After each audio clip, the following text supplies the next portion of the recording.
Next question. What are some of the pitfalls that male cuddlers can have within the industry? They're seen as kind of creepy and weird, and it's awkward, I think. I think as I, imagine like, so if I see a male cuddler, if I were like a potential client, I think, what's their agenda? What do they really want, right? They can't possibly just want to cuddle. Because we have this belief that men really aren't able to have platonic touch. And so there's already a feeling of defensiveness. And again, it's going to hurt the industry, men in the industry. I think creepiness is there's a creepy factor to it. And again, learning how to cuddle with other men. I have yet to see a man in our industry who, again, maybe they're out there and they haven't advertised or done enough good marketing, but I want to see a male cuddler who is like hardcore working with other men and working with like the gay community.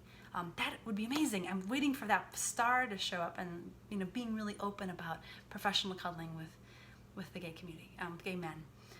There is one person that I know in near Dallas, Texas.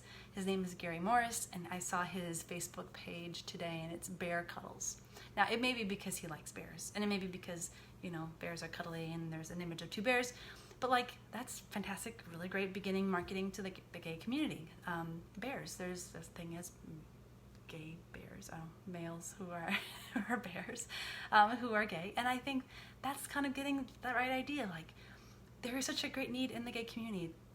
Focus on other men. Learn what it's like to experience platonic touch and cuddling with them. Back to the question. Pitfalls that male cuddlers can have within the industry.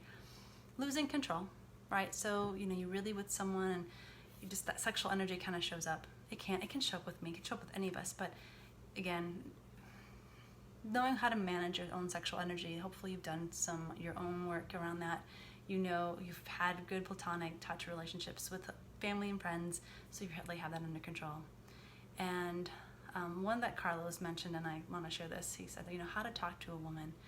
So often it's easy to tell a woman, I know what you need or want. It goes back to what I said earlier, and telling them, you're going to love this. Like, I'm going to do this thing to you, and you're going to love it.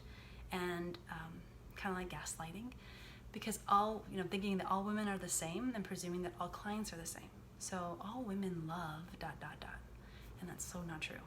So really taking that part of your understanding about women out of the equation. Next question.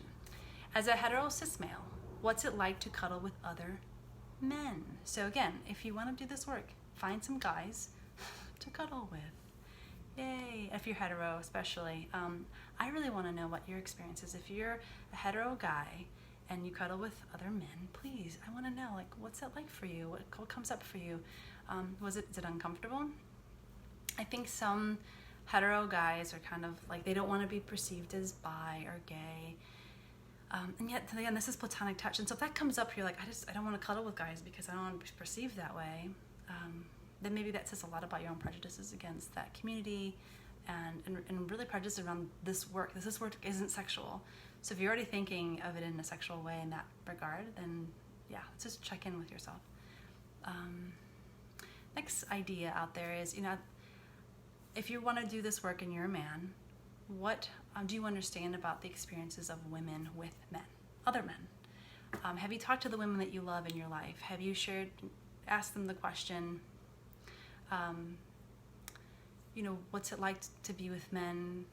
What are your experiences? Like with the whole hashtag, Me Too campaign, are you listening to those stories? But really, are you asking the women in your life, what's it been like to be a woman, and how have men treated you, and have you felt sexual harassment? Have you experienced sexual assault? And if they trust you, and of course building that trust ahead of time, can you hear those stories, and how do you experience that? You're not there to rescue them, you're not there to fix them, but just listen. Listening. I remember there was a story from a professional cuddler who had a client kind of come on to him and was a little bit aggressive, and I think there was even some physical action that took place. And he then shared it with us, a few of us, and it was just fascinating to kind of see him kind of like, oh my gosh, this was terrible, and kind of get really emotional about it.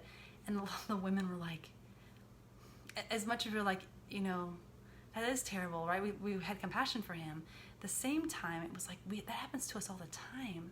And like, this is the first time it's happened to you, so we're really grateful it's happened, but now do you recognize that this is our experience all the time? So for him, it was revelation. Again, getting really used to, like, especially if you're a man cuddling with men, the same toxicity comes up as well. So just be aware that you may experience things that women experience on a regular basis. Next question. So this one comes from a fellow cuddlist who asked it, and I just love it so much. She says, how do you compensate during sessions for the way women cuddling with you may have a tendency to follow your lead rather than their own?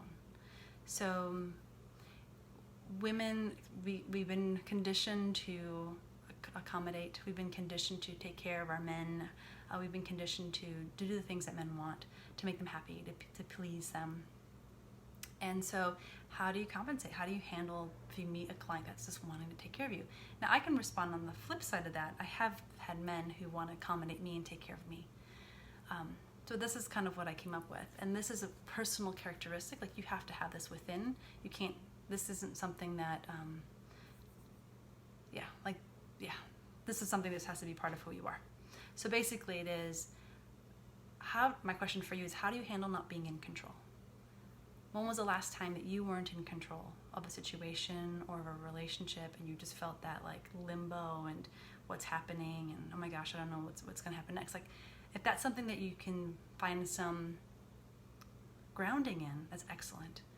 Creating space, being expansive when you're holding that space, being okay with awkward silence, awkward moments, learning how to communicate when something isn't working, instead of only doing the things that you like, right? So in a session, you don't get to decide, we're going to do these positions because these are the ones that I like. Like, being open to things that, like, open to new ideas, and maybe finding something that you don't like and speaking up if you don't like it. But it's a lot of this space that you're creating for your clients. Yeah. So again, are you comfortable with being out of control, being awkward, being at a disadvantage, right? That's kind of what we're trying to create here, and allows the client to then figure out what it is that they want and to move forward in that. How do you actively honor the other body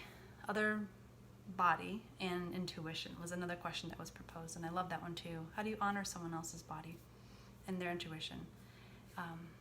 I want to just really make it really clear that this work isn't body focused, even though we're working with bodies and we're touching bodies. This isn't about, like, when a client walks in the door, I'm not sizing them up and looking at their body. So this isn't about the body, but it's about connecting with the heart and connecting with who they are, their essence. So you're seeing a client through who they choose to reveal to you, right? Because it's also not your job, and they did not ask you to analyze them. They did not ask you to figure them out and to learn about them. And like, this isn't a therapy session. So you receive the part they choose to show you, and then you meet them where they're at. And you show them your heart first, and then they will show you theirs. And you're very quick to listen. You're always listening, and you're curious, and you're just being present with them. So learning to be quiet and present is super important, especially with women. Women will open up if they feel like it is a safe place. And to create that safety, there's a lot of things that happen ahead of time. Being seen, being heard, being respected, being considered. And then it's like, oh, I'm safe here. I didn't even talk about being safe from the beginning. I should have. But yeah, safety is essential. Lastly, emotional labor. Having women do the work for you. Please, please, please, please, please, do not expect your clients to teach you about women. It's not their job. It's not their job to teach you about your work. It's not their job to tell you anything about themselves. It's not their job to, again, if you do not know how women work, you've never had a relationship with a woman, if you've never done all those things of educating yourself, do not put it on your clients to teach you. It's not their job. Naturally, men begin to ask women for shit because they expect us to teach them. So it's really hard for a woman to tell a man no, and they won't come back and see you again. It just won't. So it's not their job. You're there. Actually, you're there as kind of the expert. You're there to provide the space. So again, if you have any women in your life, I think all of these things are fantastic for you to kind of begin to develop with these relationships. So it's not just for male cuddlers, it's for everybody. But if you are interested in becoming a professional cuddler, and I actively and I wholeheartedly support Cuddlist, so that's a great training. But if you choose not to do any training, please take these items that I've given you to heart. And yeah, be an ethical professional cuddler. Thank you all. Bye.